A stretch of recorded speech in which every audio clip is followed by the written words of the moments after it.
Well, very good morning to everyone who's here on the this morning's Zoom, and good morning in Europe, and good evening, or good very early morning wherever you are.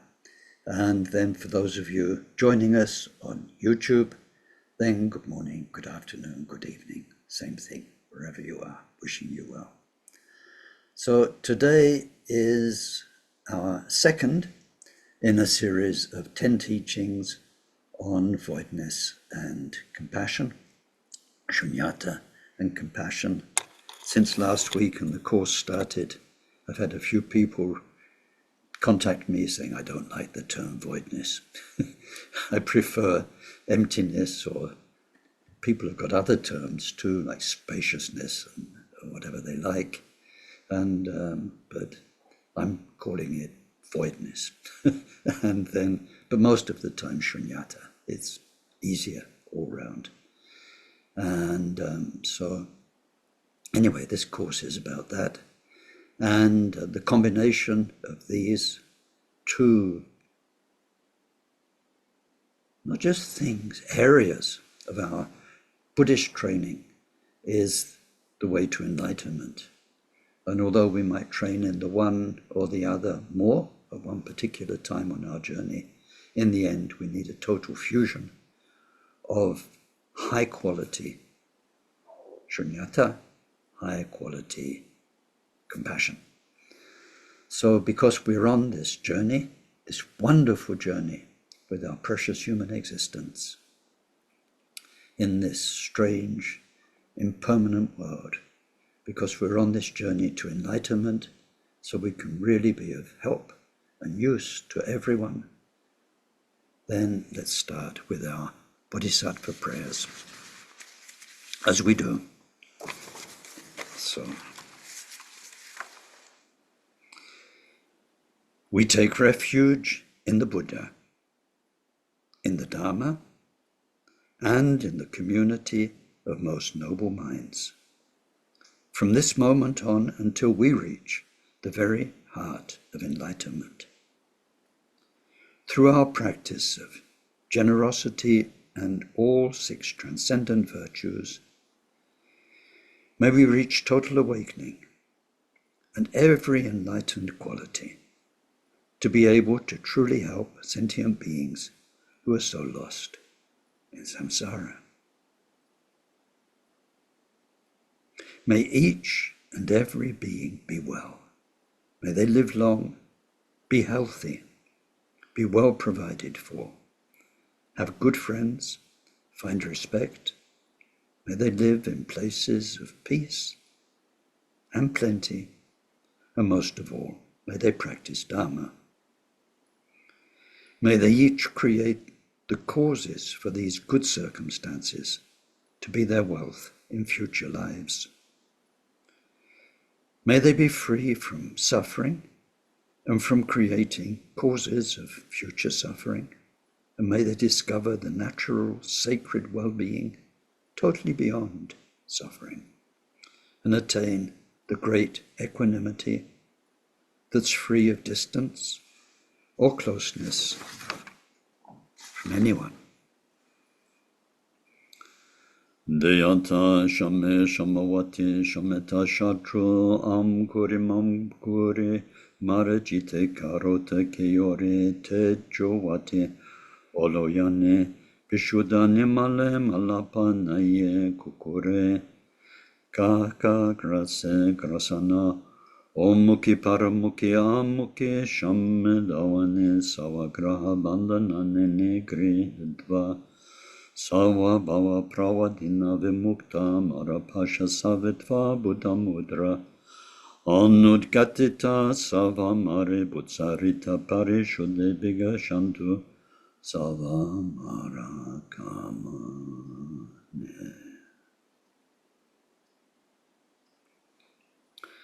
Glorious Guru, source of all blessing, ever present above our head on lotus and moon seat, through your immense kindness, ever sustain us, that the accomplishments of body, speech, and mind flow from you, and we become one.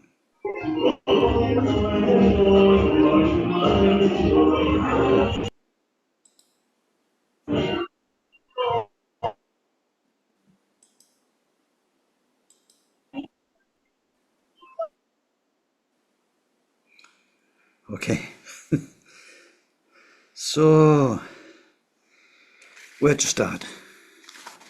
We have a lot to do, and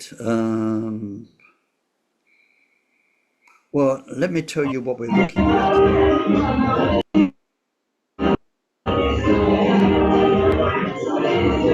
Ignore your sound keeps going on.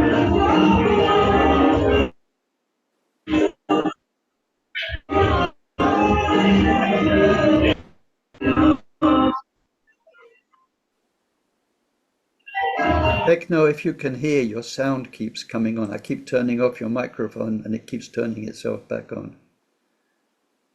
Good.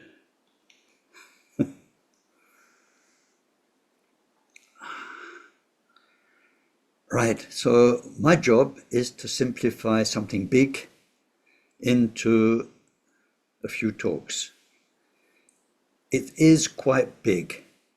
Now, although it's not just these two topics of voidness and compassion, basically what we're studying, if you studied it in a Tibetan, they're called Shedra, a Tibetan college, it could take you up to 6 years studying every day, 50 days a year, 50 weeks a year, 2 weeks holiday.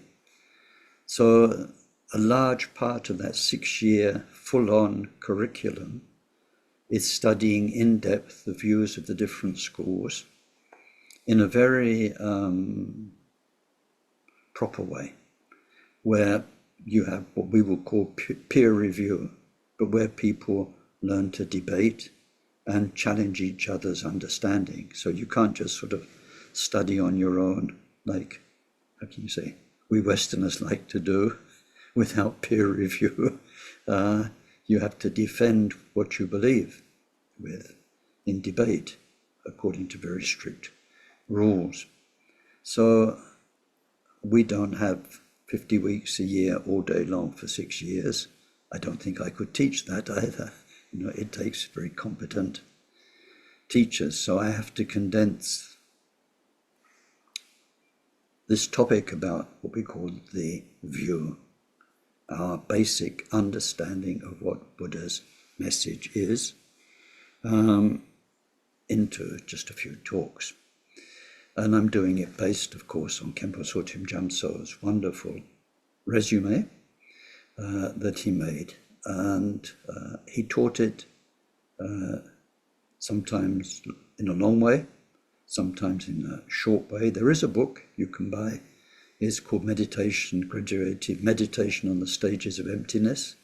And it was produced by a very good person, Shenpen Hukum, Lama Shenpen, based mainly on one course that Khenpo La gave on this, but with her own editing. So it's like I said about Shastras last week, with a Shastra or with somebody's presentation, you get their view. So it's kind of good, but it was one course that Khenpo La gave. And when you give a course, a live course, to a room full of people, you need very much to talk to that room full of people. You don't talk to a room full of Westerners, 20, 30 Westerners, the same way you talk to the 6-year study program of Tibetans. It needs to be different. So you're getting, in this course, Ken's version, all right? And you can get Shenpen's book. It will be interesting, be useful, as long as it doesn't make just more conflict and questions. So you can see it as, how can you say, an academic study of Buddhist views, the different traditions. And the main point is, why are we studying them? It's to gradually to get to the deepest understanding of sunyata. And Khenpo's teaching was very much to say it's very difficult to go straight to the top, straight to the deepest view. It makes much more sense if you start with the simplest understanding of sunyata, and then you build it up, and you build it up, and go deeper and deeper. And so we can see it that way. We can see it in a much warmer hearted way, in a much more appreciative way, if we see it, as I explained last week, as a beautiful thing. We're discovering how Buddhists tried to really get to the bottom of what was the Buddha teaching, and how once there were commentaries and texts and studies, then people could think more deeply and challenge previous ideas, and they say, yes, but he said this, and take it deeper and deeper. So this deepening took many centuries, and it's beautiful just to see how the thought evolved and developed.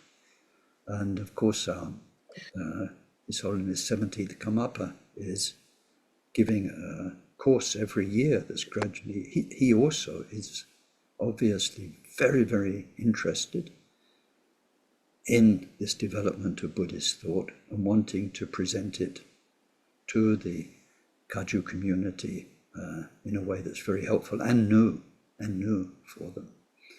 So I think this is fascinating, and it's a wonderful thing for us to do together.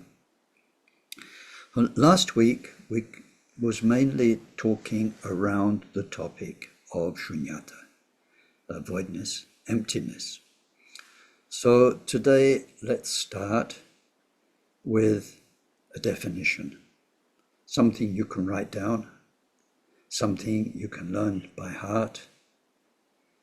If you're going to have a tattoo, maybe this is the best tattoo to have. Not that I'm recommending you get tattooed, but tattoo it into your brain, tattoo it into your DNA. This one is vital. Are you ready? I expect you to have learnt this by next week. It's not long.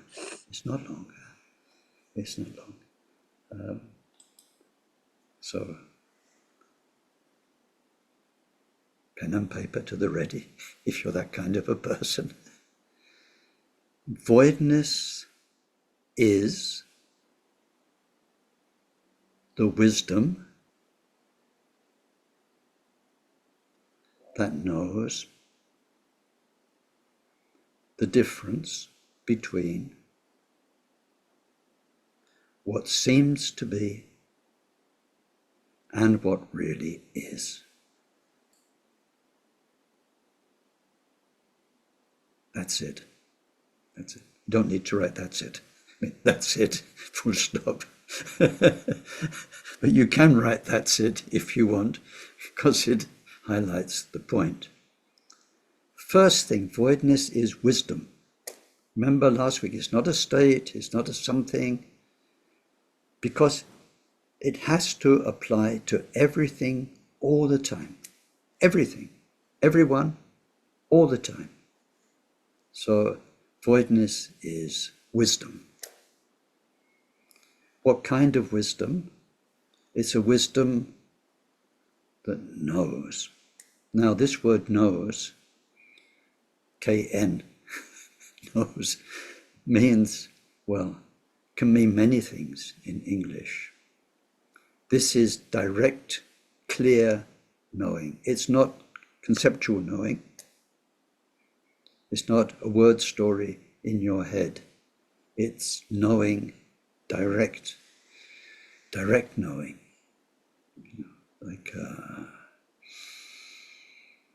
Direct knowing. It's when we get to it, when we actually do get to it through Mahamudra practice or whatever, then this is what we call non-conceptual clarity, blissful knowing. Knowing. So voidness, sunyata, is the wisdom that knows the difference. So now we've got two things. We've got a difference. Difference means at least two things. Difference between what seems to be and what really is. And as we go through our 5 different main stages of Buddhist view that developed over the centuries, we'll see how each of them has their own definition of what seems to be and what really is, but especially the really is part. What seems to be is called relative truth. Not relative lie, relative truth. True even for Buddhas and Bodhisattvas. It's what's relatively true. So we'll be looking at that with each of our stages of, and then what really is what is ultimately true. So there we have those two truths. Both true. Now we need to get our head around this. When you study sunyata, then we're not looking at true and false. We're looking at ultimately true and relatively true. This, when we get to compassion, is very, very important. So relatively true means what is true for you, for me, for any mind, for any sentient being. We're talking about sentient beings, beings who are sentient, who have a mind, who have a stream of consciousness in which karma can operate and create future rebirths. Sentient beings. So relatively true is what is true for each person in their reality. It's true. It's true for them. Now, Buddha is never negating this in the sense of saying it doesn't exist at all. That's nihilism. That's an extreme we avoid at all cost. Nihilism would take you to dark and wounding places. So our teaching and our development of love and kindness and compassion and so on is based on a recognition that a dog's in its dog's world, a cat's in its cat's world, and us humans are each in our own human world. And I think we know, we've all been around a little bit and met other human beings. I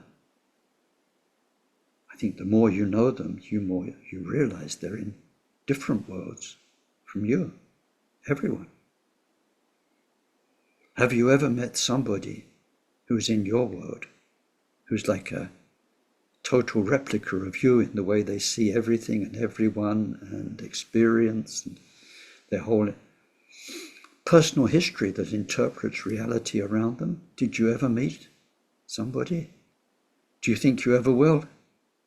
No. So this is your relative reality, and each human being has it, and then it can vary quite a lot culturally. Let's not go there with stereotypes of culture, but there are similarities sometimes with people who grow up in a similar culture. think if you watch Monty Python and see John Cleese being very British or whatever, you know what I mean. So, but not just that. What's it like to be a bee in a bee's world, or a dog in a dog's world, or a spirit in a spirit's world, and so on. So this is true for them, relatively. This is their relative truth. But the way they experience things isn't ultimately true, otherwise it couldn't change when we think about it. But we're going to go there step by step. But anyway, this first thing is your definition. Sunyata is the wisdom that knows the difference between what seems to be and what really is. And straight away, just let's have an example of this. Very, very famous example. In Buddhism, there are a few examples, that the reflection of the moon in water, very famous one. So this one is the rope and the snake.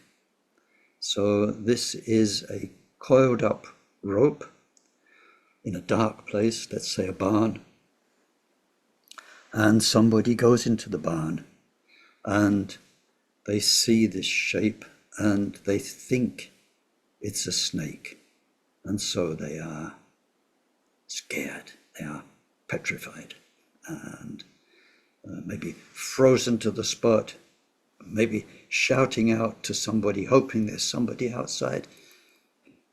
There's a huge snake in here! Help! Help! And then something happens, light comes in, maybe somebody comes in response to their call, opens the barn door wide, and a shaft of light comes in, and you see, oh, there was never any snake. It was always a rope. But the relative truth for that person, while they were still in the dark, the relative truth was, I'm in a room with a snake. It's how it seemed to them. It was the seems to be reality. Seems to be. That's how it appears to them. And all of our compassion and help, compassion in action, our compassionate help for people, is based on the world they're in, how it seems to them. And in the long term, the way we can really help people is by helping them discover not what seems to be, but what really is. And we'll be, as I said, we'll be getting there step by step in 5 main stages. Now, one thing I need to say before we go back into sunyata as a topic is, in general, this course is about voidness and compassion. And I said earlier on, the two need to be fused. So,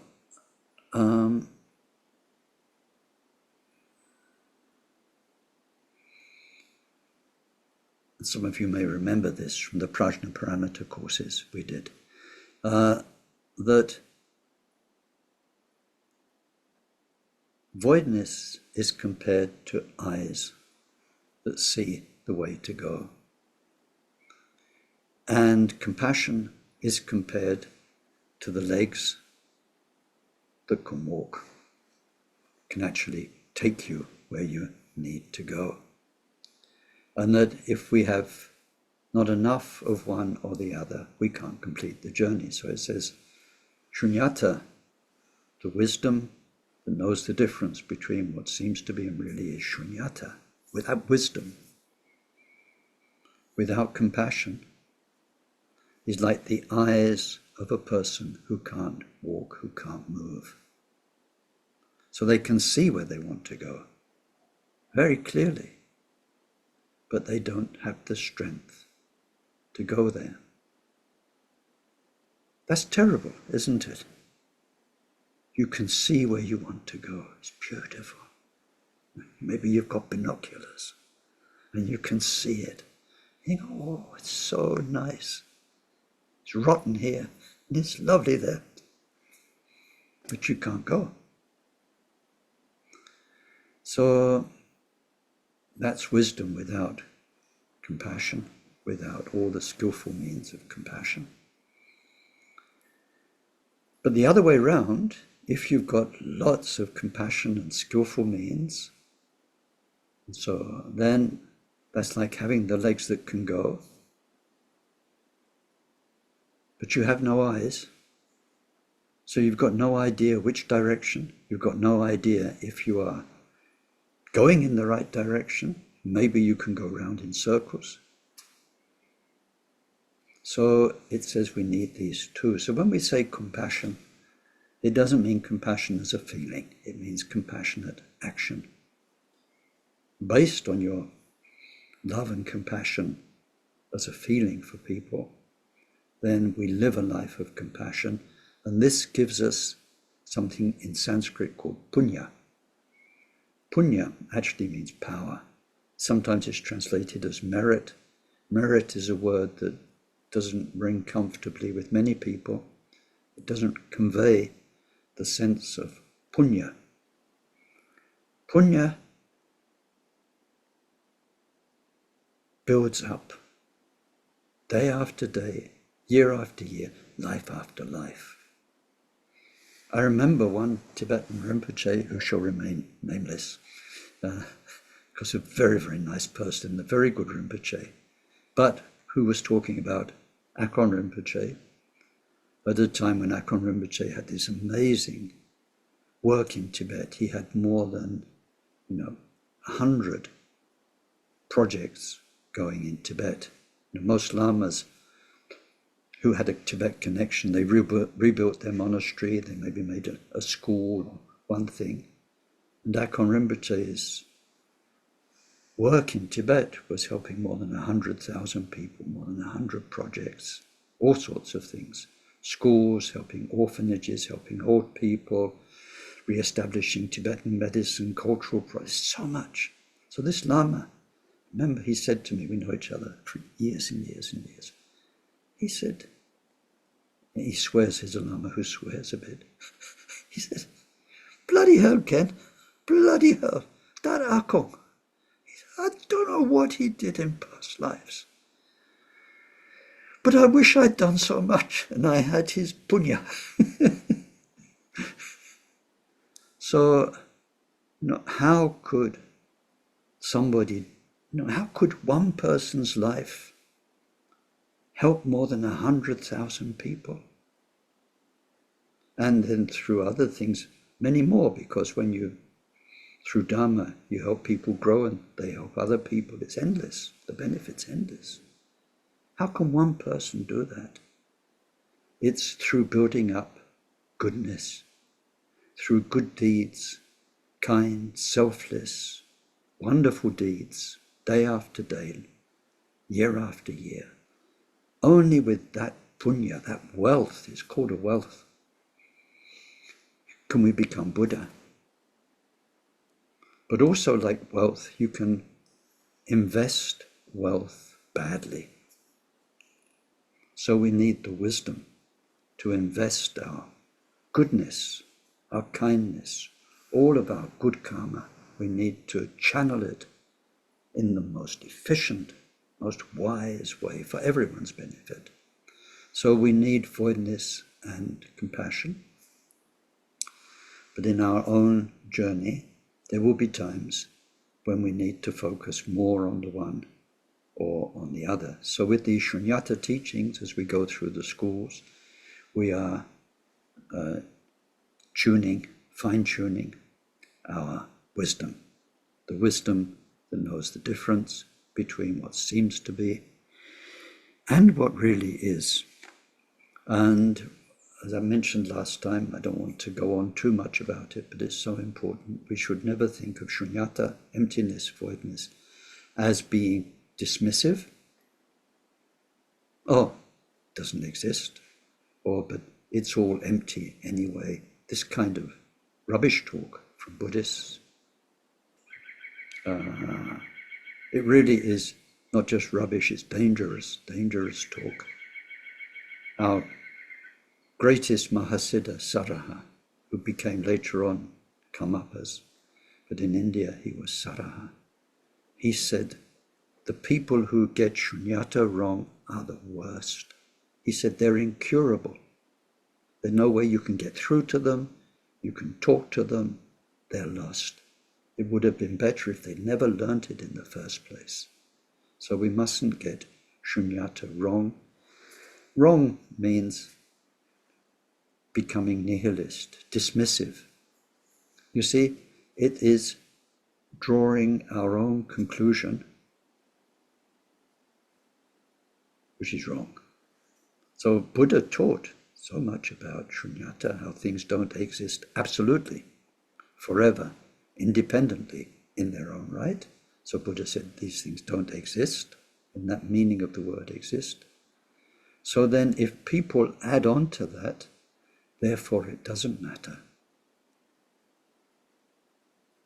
they've gone very, very wrong, because there is relative truth. And, we see all around us, it's so obvious. People are in their delusion. But if we want to help them, because they're heartbroken or whatever it is, then you need to go into that world. You don't need to just say, oh, poor so-and-so, they're just deluded. They don't need to suffer like that. It's just their own stupid delusion. Why bother helping them? On the contrary, because somebody is worked themselves into such a state of delusion, that's why we should feel such love and compassion for them, because they're hurting and they don't need to hurt. Anyway, compassion and shunyata need to come together. As we learn more about shunyata, we shouldn't become cold and dismissive. We should become more and more warm-hearted and kind towards sentient beings. Okay, so now, in general, we're going to look at 5 stages of shunyata. The first one is the Shravakas. In last week's talk, I said what we call Shravakas were in 2 main groups. There were many more, but looking back in history, we put 2 main groups. And these are the Vaibasika and the Sautrantika. And I explained last week the Vaibasika follow the Vaibhasha, the great commentary, the great treatise, which was one of the first, the biggest in its time, encyclopedia, an analysis of all the Buddha's teachings, especially Abhidharma. So there were the followers of Abhidharma, or followers of the great treatise, we call them Vaibhashika, and there were the Sautrantikas who came after them, who, if you remember, preferred not to have the analysis, the view of whoever composed the Vaibhasha, the great treatise. It was supposed to be composed by a committee of arhats, but it was under the direction of somebody called Katyayana something. So rather than have that view, the view of that person and his committee, people wanted to go back to the Buddha's own speech. So they're called Sautrantika. They still made their own analyses, but mainly based on, they much preferred to quote the Buddha, to keep going back to what did the Buddha say. So the Vaibhashikas we start with. I can't remember if last week I spoke about atomists. Did I speak about atomists last week? No. Okay, I need to speak about atomists. So at the time of Buddha, which is at the time of beginning of ancient Greece and so on, time of great awakening all over the world, or not all over the world, but in a few places all over the world, then there was the idea of atoms. Atoms, of course, they didn't have the technology we've got today, but thinking minds could see that what we experience, our world, on our level of perception, what we see, what these eyes can see, and hear what these eyes can hear, everything we experience is made up of components. And those components are often made up of components. And so working through that, they realize that what's made up doesn't last. It's there for a while, it's relative. But they were trying to think, okay, if all these components have other components, we must come down to one level where you get basic building blocks of existence. So we had this, we've developed our science until 100, 200 years ago. It's very much based on this idea of atoms. And the table of the elements, different elements that come together to form molecules, 100 and something elements. But then the idea that those elements in themselves are made up of protons, neutrons, electrons, which were considered at the time the basic building blocks. You get one proton or one electron, and you've got whatever, you've got hydrogen, and then you've got add another one, then you've got something different, up into a very complex one. So there was this idea, there are basic building blocks which aren't made of anything else, but which come together to make everything else. There was that, they'd thought that far at the time of Buddha. So looking back, we call them atomists. So both the Vaibasikas and the Sautrantikas believed in a world made of atoms. And it's only when we get down to that idea of the atom that we get the 5 elements: earth, water, fire, wind, space. Taught by the Buddha, a current idea at the time of Buddha, because these are 5 elements of the atom. Not elements like we see them, fire, which is made of many atoms and molecules, or earth, made of atoms and molecules. These are the elements of the indestructible building block. Meaning, earth, it has matter. It's matter, there's some material presence there. That's the earth element. It has energy, that's the fire element. Those basic particles bond with each other, sometimes very strongly, sometimes less strongly. That is the water element, bonding. If you've got like sand, you pour water on, it becomes a cohesive mass. So water element represents the bonding. And then there's movement. These basic particles move, kinesis. So that's the wind element. And then all of that happens in a neutral, changeless background, which is space. So they all have this idea of basic building blocks, atoms, made of primary 5 elements. So now when both of them, so I hope I'm not being confusing, I'm not quite presenting the ideas in a perfect order. I'm talking about both the Vaibhashikas and the Sautrantikas, which we cover under the name Shravakas. That's the global name for them, Shravakas. Their main, I can you say, approach to the Buddha's teaching is Four Noble Truths, Eightfold Path. This is super big deal for them. Four Noble Truths, Eightfold Path. And they have a very clear idea of nirvana and samsara. Samsara is impure, it's not worth it, load of suffering. And there is a possibility to get out of it. The getting out of it is called nirvana. Nirvana is not a something else. Nirvana means suffering finished. That's all it means. Suffering ended.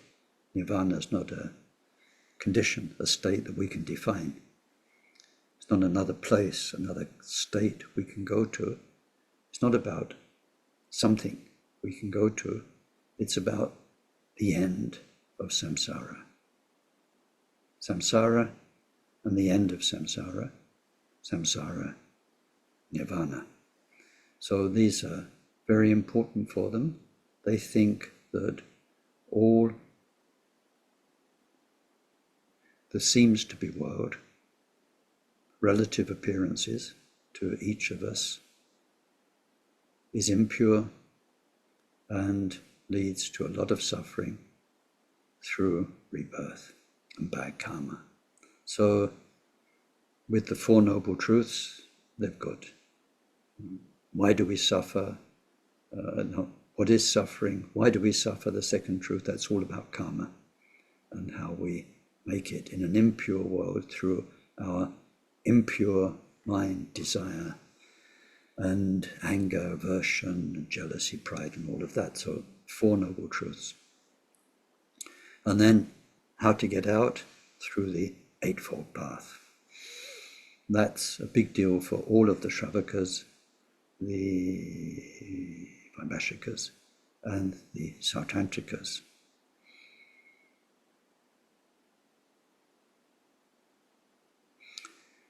So now, one of the first things that Khenpo taught, one thing he mentioned in general about the Shravakas, he said, we shouldn't look down on them. We should just see them as one group of Buddhists, just as valuable as any other group. And he gave the example of one of Milarepa's disciples. So, and he was called Sonje Jap. And if you read translations, he's often called the shepherd. And there's a couple of shepherd boys, probably teenagers, looking after their sheep. And one point they were quite near where Milarepa was staying. They'd heard about him.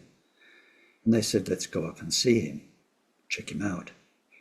Kids, teenage kids, checking out the old guy who's the famous yogi. So they go up and talk with him a bit. It's just a really nice story to read. And one of them thinks, but not interesting. And the other one's quite taken. You think, no, there's something going on here. So the one who's quite taken, Sonje Jap, he goes back and he asks for instructions. And Milarepa teaches him simple shamatha, how to visualize something on the tip of his nose and meditate on it. Boy goes off. A week later, his parents turn up to Milarepa, and they said, he's not come home for a week. Normally he comes home every evening, and his friend said he'd been to see you, so have you got any idea? And Milarepa said, no, he came a week ago. I taught him how to meditate. So everyone went out looking, and they find him in a sort of a hollow. And he's sitting there looking at the end of his nose, and they kind of get him out of it. And no, he's a shepherd. He lives with nature. And he looks, and something's wrong, because he saw where the sun was in the sky when he started meditating, like in the afternoon, and it's a morning sun. And he thinks he's just been there for a minute or two. But in fact, he sat down, and because of his past life meditation, shamatha, what can you say, inheritance, as soon as he started doing that, he was gone, he was absorbed. So he was like in dhyana meditation, like the Shravakas do, and after that it was useless. He was a useless shepherd. He couldn't look after the sheep because he would sat down and just go into absorption so easily that the parents gave up on him, and they gave him to Milarepa as a student. But because his shamatha was so good, then Milarepa could teach him very quickly. He became a very accomplished yogi. So Khenpo said, this is a good example, the Shravaka path. We shouldn't look down on it because we're Mahayanists. It's as valid as anything else. So anyway, he said that. That's one point. And now another point about both these traditions is that when they develop sunyata, emptiness, voidness, it is only applied to themselves. And the shunyata teachings of the Buddha that they follow are principally about the shunyata of ego, of a personal self. So in some courses, then Khenpo could develop this quite a bit, about this sense of a personal self. But the thing to remember for us, technically, big thing to remember, is that the Vaibasikas, the Sautrantikas, under the global name of Shravakas or Hinayana, their shunyata is about non-ego. There seems to be a me. Really is the reality? There isn't. Seems to be a self. In reality, there is no lasting, independent self. A lasting, independent self, which is called Atman in Sanskrit, which translates rather like soul it's like a lasting soul, a personal soul, a lasting personal identity. Independent means depending on nothing else. Lasting does not exist. That's the truth they're trying to achieve, not just to hear the Buddha say it and believe it, but their path of meditation is to actually discover that in truth. So then it comes to the relative truth. The relative truth is that we act, our actions, we act. Our actions are as though we have a personal self, a fixed self. Our emotional activity is as though we have a fixed self.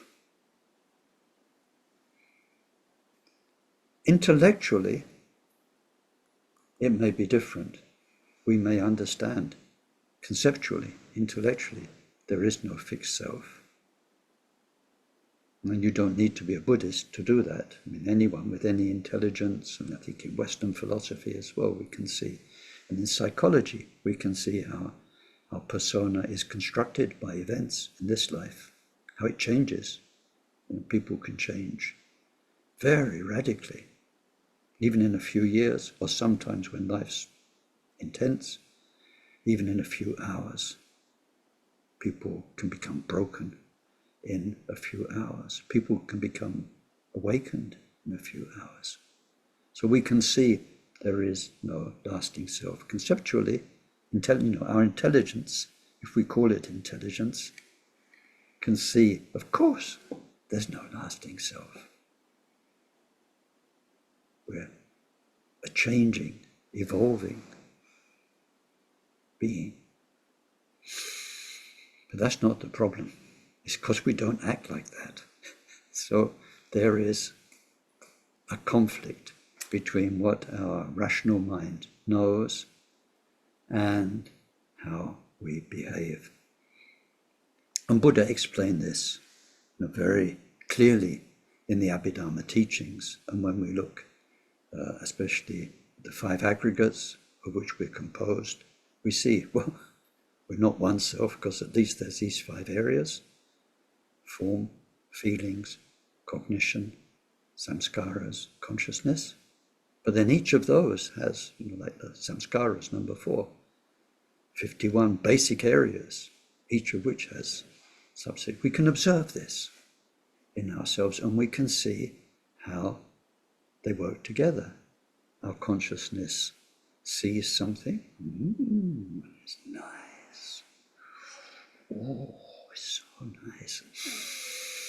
Our nose smells the baking, and there used to be an advert for a gravy in the UK called Bisto, and it showed these waves of sort of odor going underneath the nose, and the nose twitching, and somebody said, Bisto, Mum's making the gravy to go on the pudding.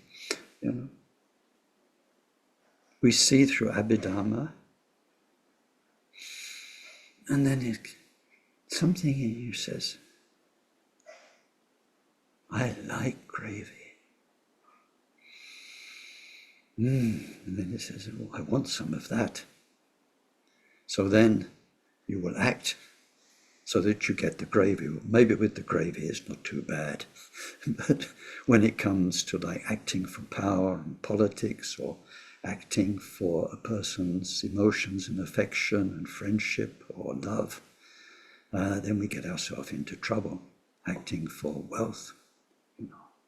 You want a Lamborghini, but you've only got $5. With $5 you can't buy a Lamborghini. Even a wrecked Lamborghini you can't get for $5. So you need, about 50,000 for a second-hand one, maybe. You've got to get the money. And how do you get the money? Or then you get into trouble, and so on. So we see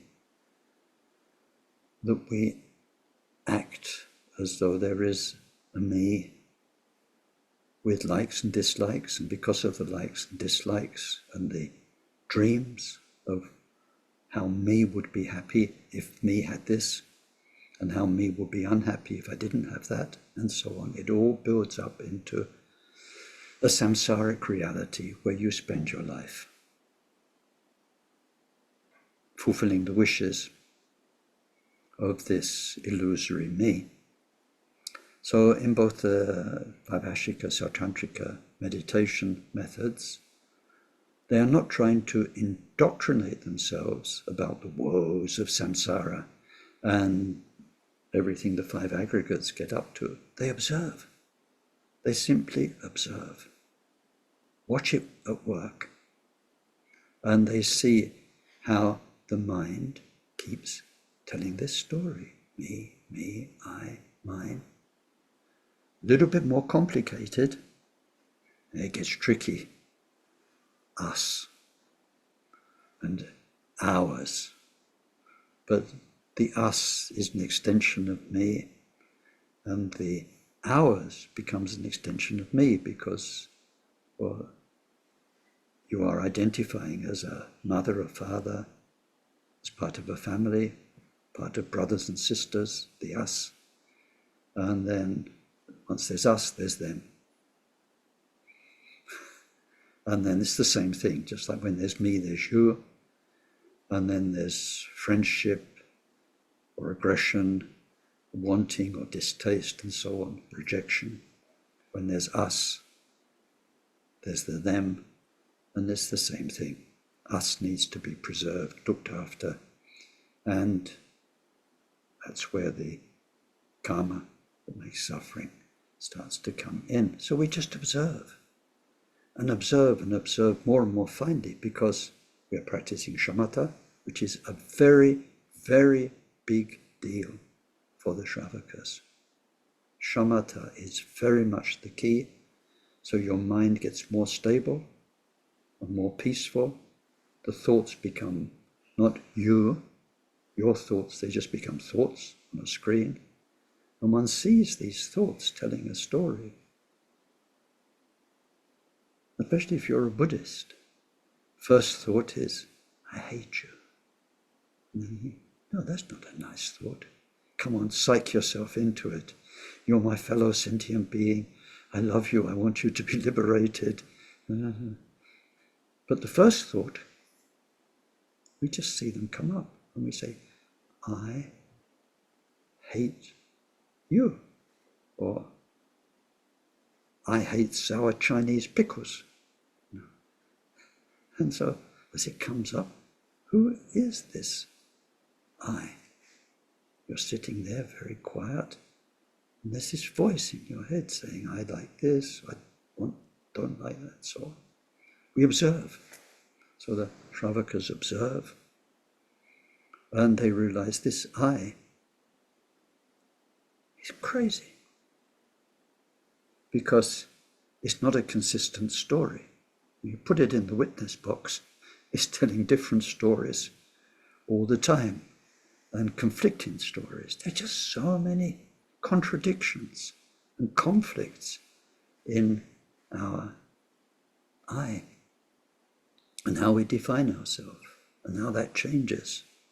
There's certainly nothing lasting in there. And what they observe, to cut a long story short, because all the Four Noble Truths are about profound and thorough analysis of that story.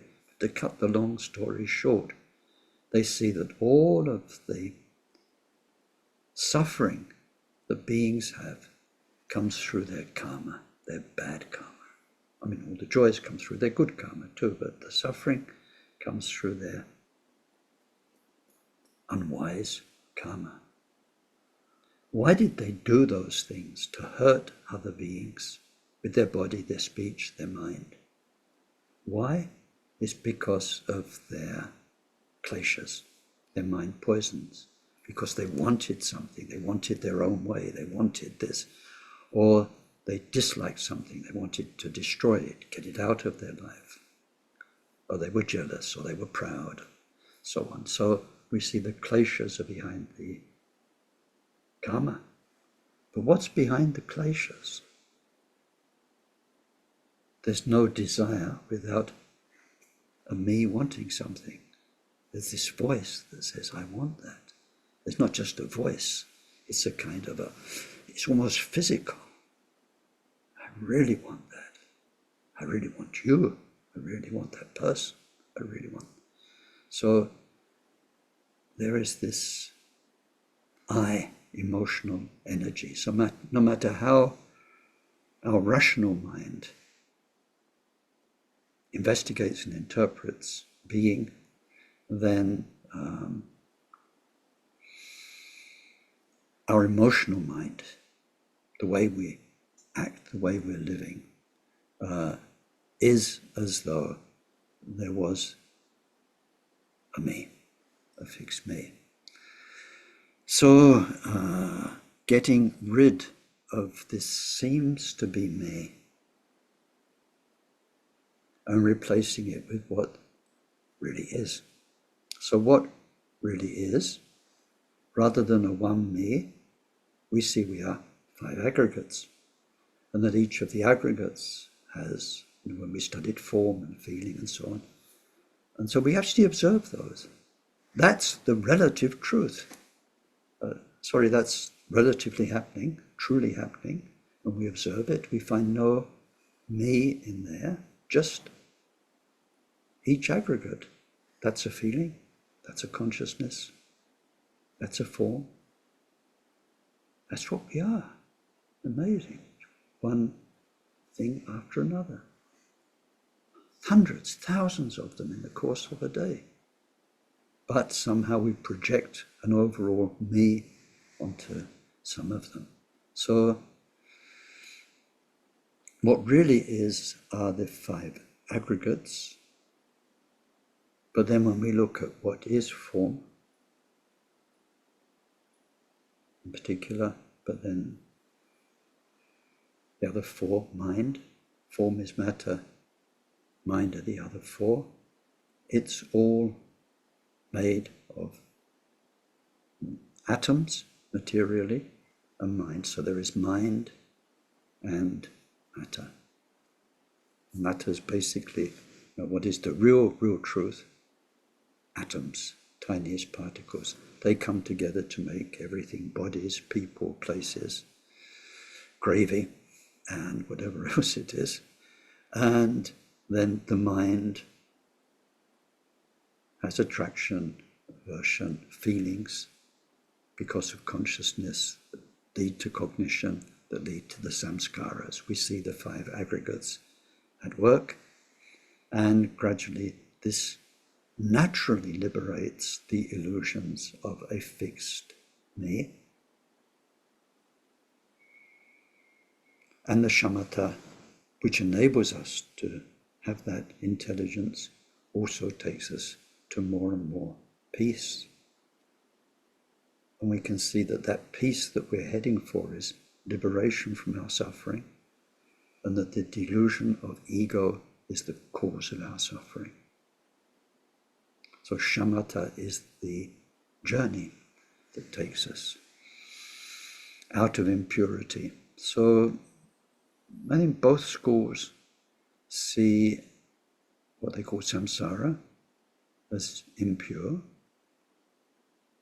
And then in terms of getting out of samsara, the journey to nirvana, we have 5 stages of the path, that they believe in 5 stages of the path.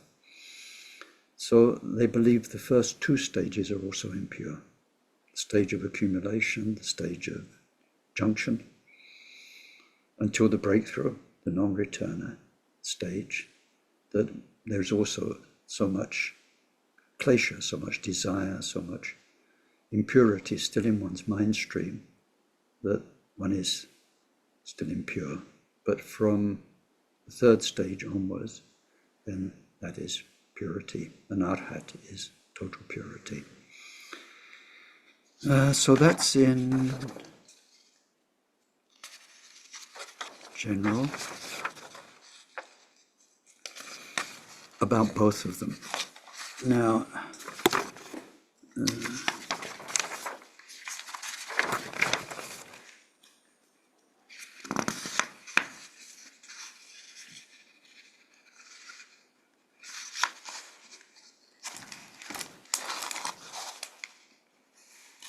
I have a wealth of papers here.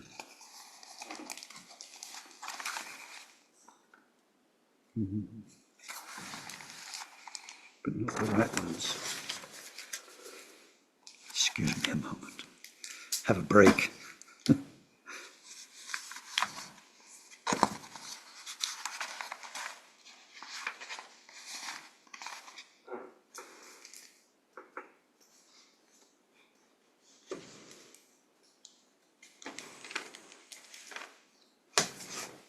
Here we go. So now I'm looking at what you've got as a support document, and I'm on page 6. So if you want to refer to that, if you've got it, then we're in the 2nd paragraph, where it says the Shravakas highlight the teachings of the 4 Noble Truths, the Eightfold Path, and the middle way. So their middle way, not the middle way, because it varies with our traditions, but their middle way is one which avoids the extremes of hedonism, or asceticism. We'll just leave that at that. So now we look at the Vaibashikas in particular. We've been looking so far at all the Shravakas, the Vaibashikas, the Sautrantikas, as being atomists and getting out of samsara to nirvana, using shamatha and so on. If we look at the Vaibashikas in particular, there were 3 main types. It started in Kashmir, so there's the Kashmiris, following the great treatise, and then other schools appeared with slightly different view of the same thing, called Aparantikas, And then there were the Magadhas. Magadha is central India, Kashmir is northwest. So then if we're looking now at the Vaibhashikas, what for them technically is relative reality and ultimate reality, or there seems to be world and there really is world.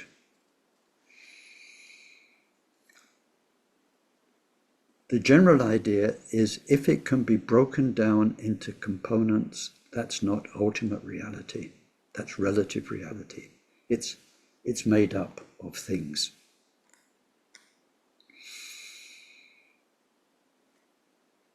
And like one example they often use is that it's usually translated as a chariot. Chariot sounds rather elegant. I think a cart is probably a wagon. A cart is probably a better translation. But so there, you just understood it when I said it, didn't you? A cart or a wagon or a chariot. A chariot. A thing that made sense. But a cart, it's got wheels, it's got some kind of bed to carry things, something to pull it or push it. You can take it apart, and then you've just got on the ground wheels, planks, an axle to join the wheels. That's not a cart. So a cart is not an ultimate reality. It can be broken down into components. But then you can take a wheel and take the wheel apart. You take the spokes out and the rim, and then you've only got spokes and a rim. But then the spoke is made of wood, which is made of atoms. You can keep going down and down. So as long as it's made up of components, different things come together, nothing new is added. But all of a sudden in our mind there is something. You put the wheels and the axle together, you put the planks on top, and all of a sudden there's a cart. There's no new thing, cart-ness that came in. But for us it's a cart or a wagon or a chariot. So the basic idea is if you can break something down into components, then it's relative reality. When you get down to where you can't split it anymore, can't subdivide it, then that's ultimate reality. So because they believe in mind and matter, ultimate reality of matter is atoms. You can't go any lower than the basic building blocks. It's not that much different these days. Of course, we know more about atoms and molecules, and we can talk about subatomic particles or come down and say, in the end, it's all energy. We kind of stop there. That's the idea. You stop there because you can't say, but energy is only something else made up of. You have to stop there. So there they stopped at smallest particles for the material world. And then for mind, which experiences the material world, then mind is a series of moments. Those moments appear big to our perception, but to what's the correct word? To an unimpaired consciousness, to an undiluted consciousness, then mind is a series of very, very, very brief moments. It's about a 64th of a second, something like that. Do you know the old films, not modern digital films, but the old films with all the little holes at the side? that they put in a projector. When you were in the old cinema, you hear at the back, because this celluloid is going through the thing. And although what we see is something moving on the screen fluidly, when you look at what makes that fluid seems to be, it's one photograph, another photograph, another photograph. So like that, mind, they say their meditators actually could experience that. Mind so fine that each tiny moment of awareness, like when you do the 5 aggregates, and you look at consciousness, awareness through the 5 senses, so physical awareness, seeing, hearing, smelling, tasting, touching, or then mental awareness of its own objects, memories, fantasies, plans, ideas, thoughts. One moment after another. No mind as a single thing, but a series of unique moments. When it's gone, it doesn't come back. And the next one isn't there yet. What's it going to be? What's it going to be? This is it. And it's gone already. And there's another one. So mind is this continuum, the ultimate reality, ultimately true, is each mind moment. But relatively true is how we take a bunch of those moments and how it seems to be to us, and especially on a bigger level, how we turn those moments into a delusion of self. So if we've got lots of time to study this, then we go into the whole logic about if there are tiniest particles, how do they join together? If there are moments of mind, how does one lead into the other? It's a bit like mathematics when you do differentiation and integration. But we're not going there today. So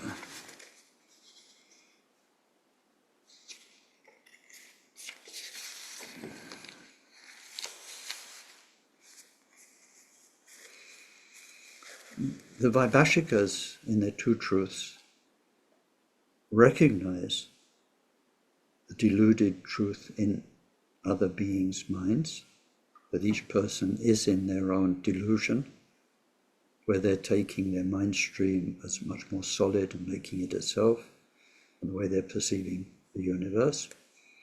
So there's relative reality, what's relatively true for other beings, but they want to achieve the ultimate truth,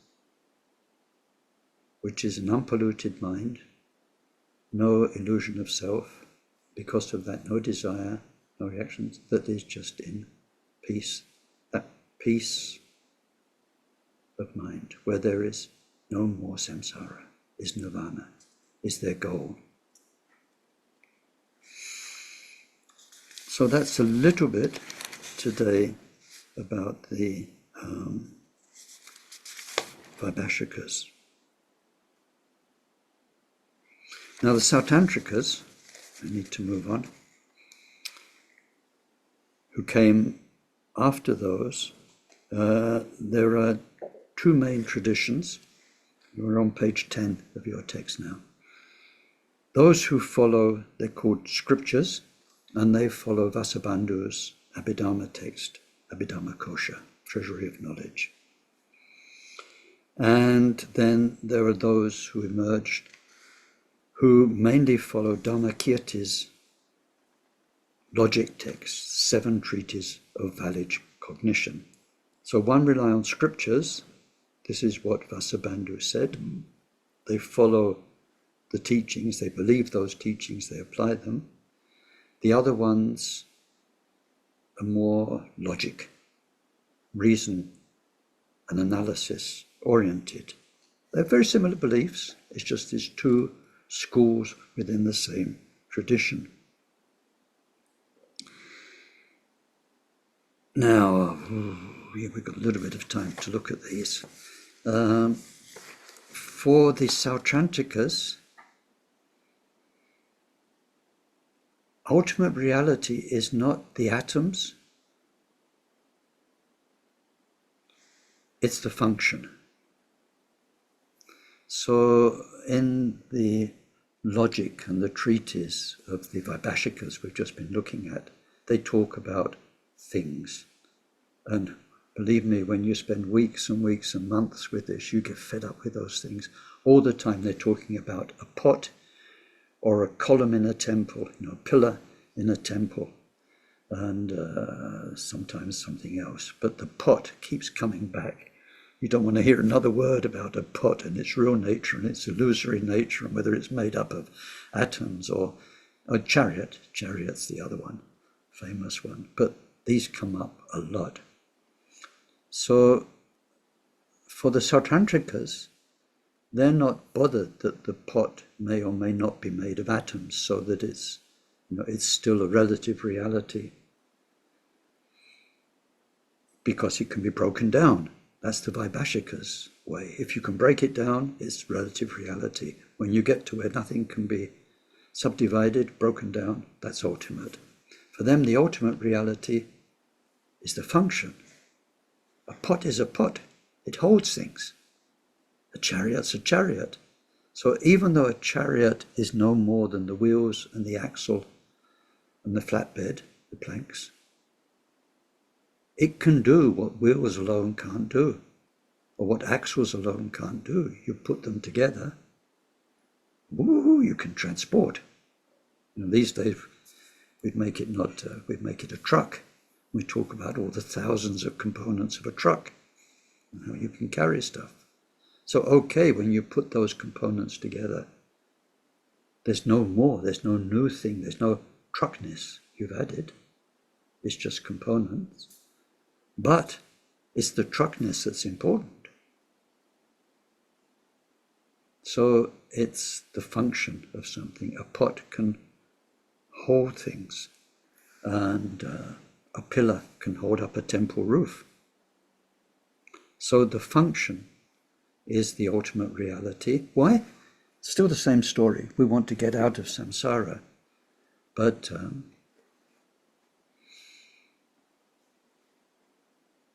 the interesting bit is how things function and how we function in relation to things. Want it, don't want it. So I want a pot. I've got lots of stuff. I need to store it. I've got rice. I don't want just a loose pile of rice in the kitchen and a loose pile of corn. I want a pot. I want a pot for the rice.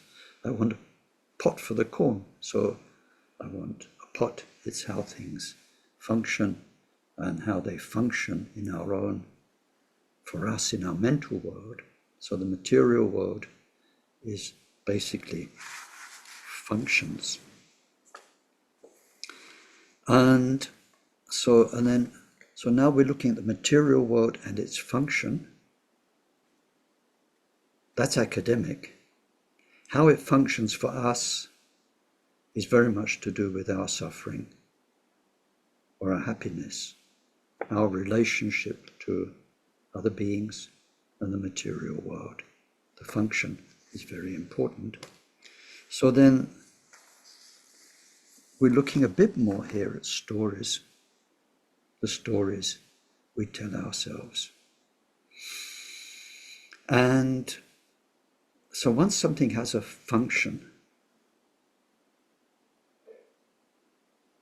and not just material things like with other beings, and you say, a dog functions as a dog, right? A dog functions as a dog, and it's why you might want a dog to herd your sheep or to keep you company. That particular bunch of atoms functions as a dog. And although there are similar collections of atoms with 4 legs and a tail and fur and 2 eyes, they're called cats, and they function as cats. And you might not want a cat, because a cat functions differently from a dog. Or you might want a cat and not a dog. See, so the way things are is called in the logic the way things are characterized, the way they are defined. And in breaking down the solidity of our relationship with things and other sentient beings, the exploration of this defining mind is very important for the Sautrantikas. So we talk about characteristics. Now, of course, in one talk, I'm not going to reveal to you the whole way Sautrantikas think. We're just looking very generally, so we've got some idea. Once you get in there, you need weeks, months, years maybe, and you need to experience it yourself. Khenpo said, put yourself, with each school, put yourself fairly and squarely in the shoes of these people. See the world through their eyes for hours, for weeks, so that you get really the feeling of our Buddhist ancestors for centuries, how they understood Buddha's teaching, how it was real for them, and how their story to liberation was made real through what the Vaibasikas did and what these Sautrantikas do. So the characterization, so if we're in the middle of page 10, it says, things that ultimately exist have their own mode of existence, their own characteristics. They are what they are, and they ultimately exist as such. So I'm taking my gong, I got a gong. It is what it is, ultimately. Nothing to do with me. It is what it is. Then I come along. What is it for me? Well, it's a gong. Or is it a hat? Or is it something for putting pistachio nuts in for guests? So maybe I never wanted a brass hat. But maybe I did want a brass bowl for pistachio nuts. Or maybe I didn't want that, but I did want a gong. So the function and the way something is defined by us is very important in the process of unknotting our samsara. So a thing has its, when you say its own characteristics, it doesn't mean characteristics in terms of our definitions. It is what it is, whatever that is. And so the point is to have a clear mind. A clear mind. Clear means clear stuff out. Akon Rinpoche, whose English wasn't always perfect, used to say, clear away, or get rid away. Get rid away. Get rid away. Clear means clear. So if you have a clear mind, there is no projection, there is no definition, there is no words in your head, there's no my relation. You are quiet, clear, and it is what it is. Whatever that is.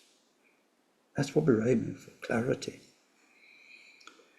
But in terms of characteristics, and then, so it says, an ultimate mind is unmistaken consciousness, obscured by nothing whatsoever and fresh.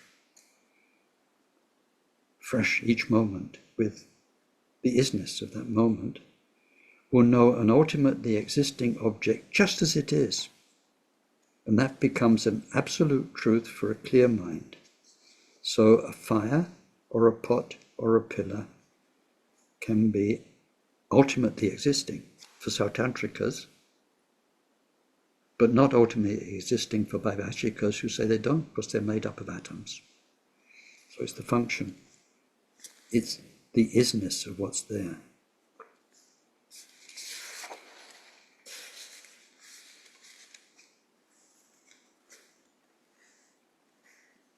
So, one point is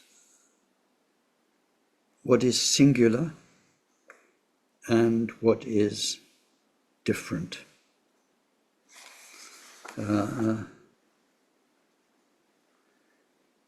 Rabbits. We're moving on to rabbits now. We're on page 11 if you want to know why we're talking about rabbits. A rabbit is a rabbit because it's not a non-rabbit. It's not a non-rabbit.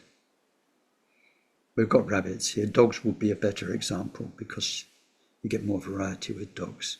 But what makes a dog is that it's not a non-dog. It's not a cat, it's not a cow, it's not a human being, it's not a blade of grass, it's not a pyramid in the desert. There are millions of things it's not.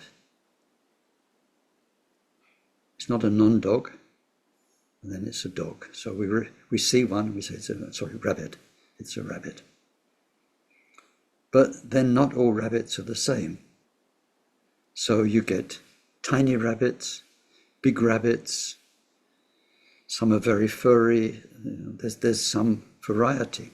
Then even within the same variety, your rabbit George is different from another rabbit Bill, exactly the same variety, maybe even born in the same litter of rabbits, but George isn't quite the same. So you've got individual singularity there, but it's still a rabbit. So you've got a generality. George is George. That's the isness of George the rabbit. The isness of Bill the rabbit is different, but for us they are rabbits. So that's one thing. So we make generic ideas. So I think I explained that quite enough as what you need to know, pages 11 and 12. But just to give you an example, if I say to you, a woman was walking her dog along the street, and she was wearing a hat. You understood, didn't you? It made sense. A woman, young woman, old woman, Tibetan woman, African woman, but somehow it made sense to you. A woman is walking a dog. What kind of a dog? Huge Afghan hound, a little poodle? What did you imagine? Or did you even imagine something? And she was wearing a hat. Same thing. What kind of a hat? Her husband's hat that she'd borrowed, a very beautiful ascot, racist woman's hat, especially made with flowers and budgerigars on it and all sorts of things. So this world of thought in which we talk to ourselves all the time. What goes on in our head. We have generic terms. I need a car, or a very specific car. I want a Volkswagen Polo. But then not just any Volkswagen Polo, I want that particular one. There. It's in terms of defining the I, defining ourselves and our needs and our wants and our hates and our loves and all of these things. There is a mess of generic terms and specific terms.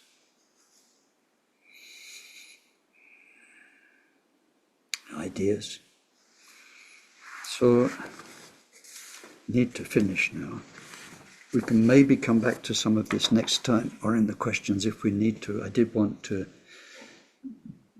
basically cover the Shravakas this week. Now, there's a special case of the Shravakas. We've looked at Shravakas in terms of sunyata, emptiness.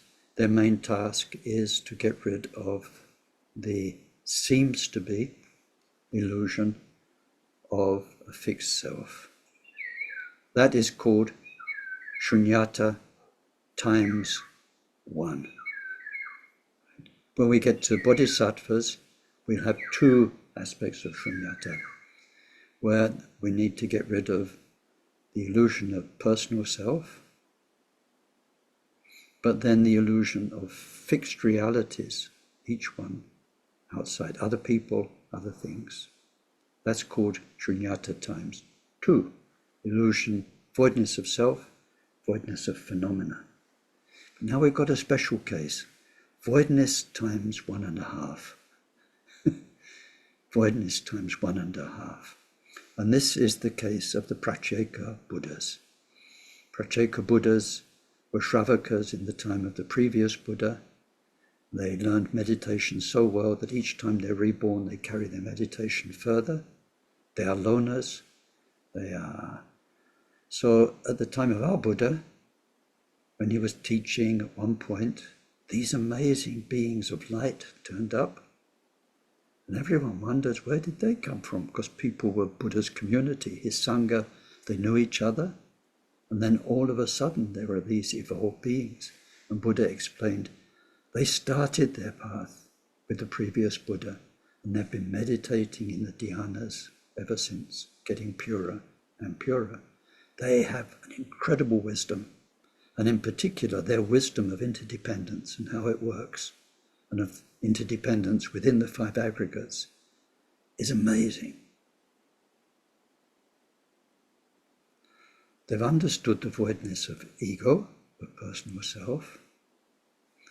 And why we say voidness of phenomena half, is they say things, the material world, the world made of atoms, material reality. Does it exist? Doesn't exist, they say. We'll never know. Because how can you get out of your mind to check it out? And if there's mind and matter, of course our mind experiences matter, but then in a dream we experience matter too. And we know that's just our mind. So in the waking state, the material world seems to really exist. But we'll only ever experience it with our mind. How can we know there's a real material mind, world? We can't. The only way we have to know is with this mind. Everything we ever knew is with the mind. So it's very interesting.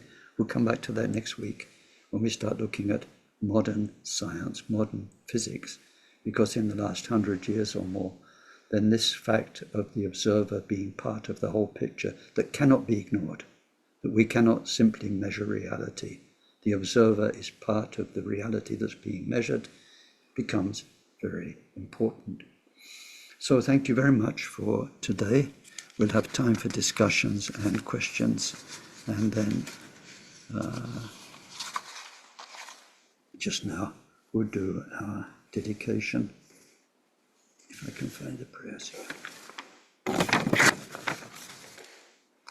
May whatever virtue was created by this session contribute to the state of omniscience being attained. By the main enemy, our mind's defilements, being completely defeated.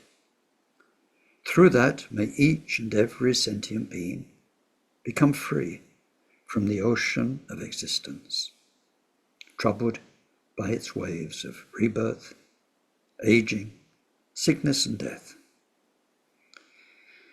May this precious bodhicitta arise in those in whom it's not arisen, and may its development know no setbacks, and may it increase ever more and more. Through this virtue, may we quickly achieve Mahamudra and establish every single sentient being in that same accomplishment.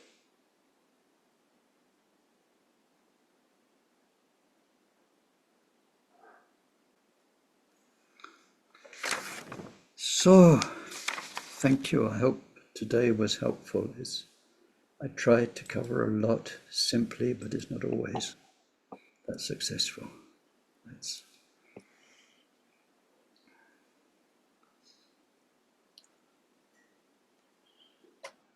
Hi, Ken. Hello, Neil. Do you know if today both the Vaibasika and Sautrantika traditions are alive and well in both Thailand and Sri Lanka?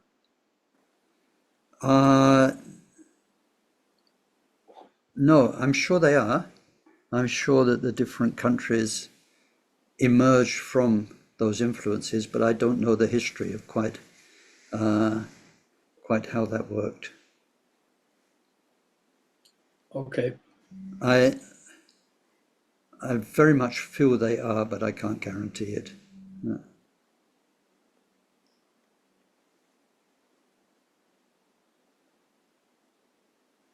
And I had a question about the function one, the Sautranticus.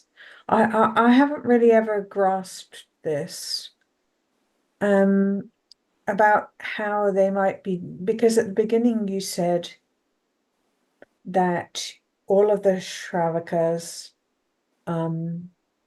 believe are atomists.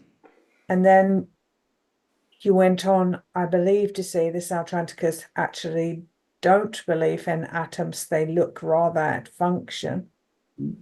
And I'm imagining from what you've said, I think you were talking about the function of an object.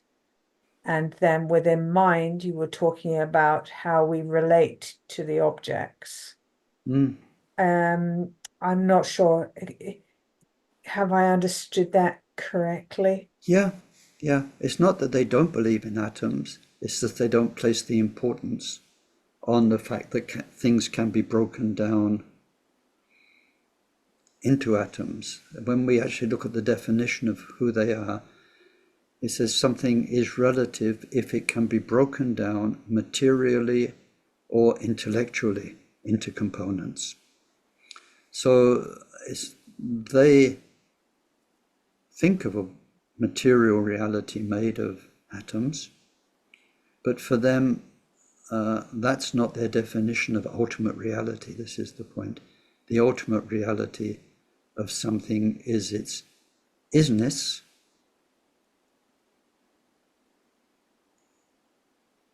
It's its isness. I think today we'd say it more like that. And it's within the whole scheme of things, what it functions as. Not what its function is for us. Like I just showed, the bowl could be a bowl or a hat or whatever. Not its function in our definitions, but how, if you've got this in a room and a dog in a room and other things, how this is thisness as opposed to a dog's thisness in the room. And so they're aiming for a clear mind. I suppose we'd say a 100% sensitive mind in a way, where rather than taking our own stuff to the thing, our clarity experience it as it is. And its isness will be what we call its function. And that for them is much more important than the fact that it's made of atoms or not. That's the ultimate reality. It's kind of its being in a way. And the relative reality of the Sautranticus is the generic terms and specific terms we give to those. Yeah, it's whatever stuff our mind brings to it, other than whatever stuff our clouded mind brings to it, through all the degrees of cloud, less cloud, until it's only when there's no cloud There's nothing going on from this side, that the isness of that is experienced just as it is. That's the words they use, just as it is. But otherwise, then it's, for us, it's a relative reality. It's a relative reality. What seems to be reality, how it seems to be to us. And self, like that's matter. Yeah. And mind was, sorry if I'm going over it again. I just didn't grasp it. Well, And mind is very similar. Is very similar because mind is, when we break it down, is the five aggregates, and then the five aggregates are moments of mind. That's very similar. Okay, thank you. Very similar.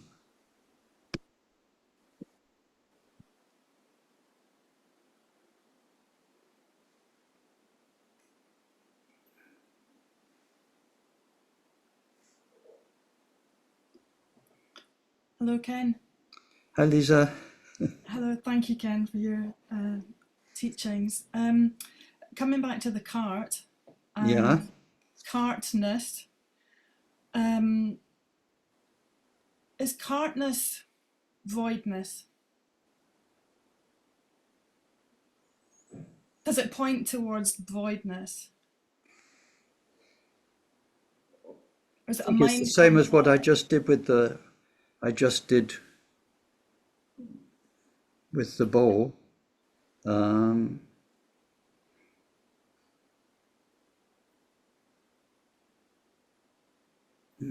What could we say?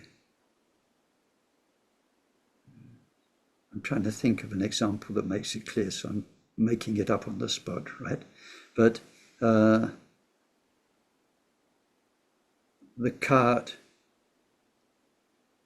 could be being pulled by a horse and carrying something, whether a human's thinking about it or not. So it's, that cartness is its own ultimate reality. Once we start thinking about it or defining it as a cart or a good cart, bad cart, or whatever, that's how it seems to be to us, what it is for us, as opposed to what it is in itself. So for the Sautrantikas, what it is in itself, its ability to carry, is there, amongst other things, before we think about it. And I'm trying to think of an example with no humans involved. For instance, let's say somebody's put 5 sacks of potatoes on it and left the brakes off, and it starts rolling downhill all by itself. Its ability to carry 5 sacks of potatoes downhill without anybody telling themselves that story. It's a cart with potatoes going downhill. That ability, that power, that nature is there, which isn't there if you had 5 sacks of potatoes just on the components. So the function's important. Now, I mean, these are examples. Pillars, pots, carts are examples, but the real meaning is about getting out of samsara. So, sexual attraction is one very big part. It's to help us overcome human attraction to other beings physically, but also to stuff and so on. So the examples make it easier to understand. But then when we get into the complexity of our own relationship to whatever it is, money, work, other people, it's the same story. It's just there we start finding our contradictions. I think, and maybe it's my own walk, but I think human relationships, and especially attraction relationships, one of the most powerful things, because you see contradictions at play. You want to be with somebody, at the same time you don't want to be with them. It's kind of you know how you might be better off without them, but then you like being with them, and kind of it's a crazy world, and you hate work, but then you like what you can buy with it, and so on, and that's a very complicated world. So we start with the pots and the pillars and the cards to try and understand what's really there and what's our projection. What's the way we characterize it? What's the way we relate to it?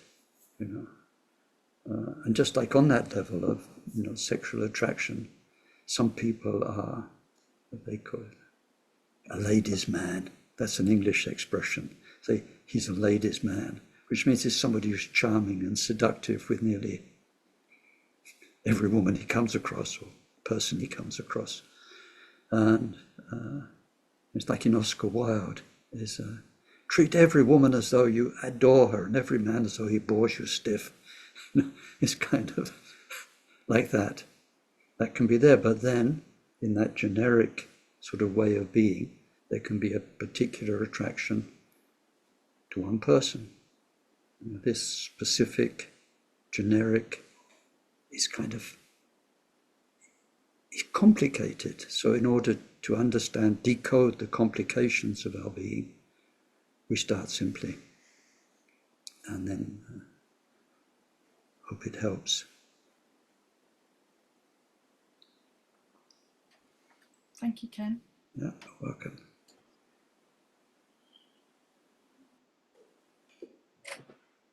I'll come back with a quick one. Okay. You were referring to punya, and you used two words to translate that, merit and wealth. Is there a better word than either of those, do you think? Power. Power. It's your good karmic power, capital. It's like capital in the bank. You've got it, you can spend it how you want, but you've got the capital. If you don't have the capital, you can't just buy this or buy that. So our karmic goodness from the past means that we have the power to do some things, and we don't yet have enough power to do other things. It's like I feel like that Lama that I quoted when I see the Rinpoches I've worked with. Gosh, how much I'd love to help so many people and in so many ways. And so I do my bit. I'm a, whatever you call it, I'm a middling-sized fish in a small pond, Ken Holmes Dharma teacher. But compared to Karmapa, I got a long way to go. I don't reach out to hundreds of thousands, millions of people, or like Akon Rinpoche did. So it really is like a capital. Capital is a dormant potential. When we use it, it's power. And the word punya, it rings, it resonates with this idea of a wealth, a capital, a power to do something. And Okay. especially to become Buddha, then we might not have time in this course, but in Mahamudra teachings, then what we're doing in this course is conceptual shunyata. Next time I need to talk about shunyata as negation and affirmation, although that becomes relevant in a few talks' time, but I need to talk about it. But the whole course is me going blah, blah, blah, and you listening and you understanding. It's conceptual. The real shunyata is you experience it. The empty, dreamlike character of everything. It just is like that. So then the shunyata, what in Mahamudra we call the view of shunyata, you will only get if you have a warm heart. and you only have that warm heart through all your past compassion, loving kindness. Otherwise, you'll never get the Mahamudra experience of voidness. Okay, thank you. Yeah, I think power and capital are better words than merit or wealth, particularly capital, because it's less specific than wealth. It's wealth sort of, you think of money or gold or whatever. Capital is much more generic. Yeah, thanks very much. Yeah, in fact, there's that prayer we do at the beginning of the sessions, where we say, may all beings, live long and be in good health. They are called the seven wealths. So part of it is resources, have enough resources, sufficient resources. But then, like friends, they're a wealth. Good health is a wealth. Long life is a wealth. And to be respected is a wealth. And all of that comes through good, positive karma. All of that is punya. And it's what enables bodhisattvas to be really helpful. They can call on all of that power. They have many friends. And so with Akon Rinpoche, he had so many friends, and he got them to do all the different things that they're good at, to help people. People who are good at web design could design the web centers. People who are good at fundraising could raise funds, so on. So wealth in that sense, those seven, they're called the seven worldly wealths.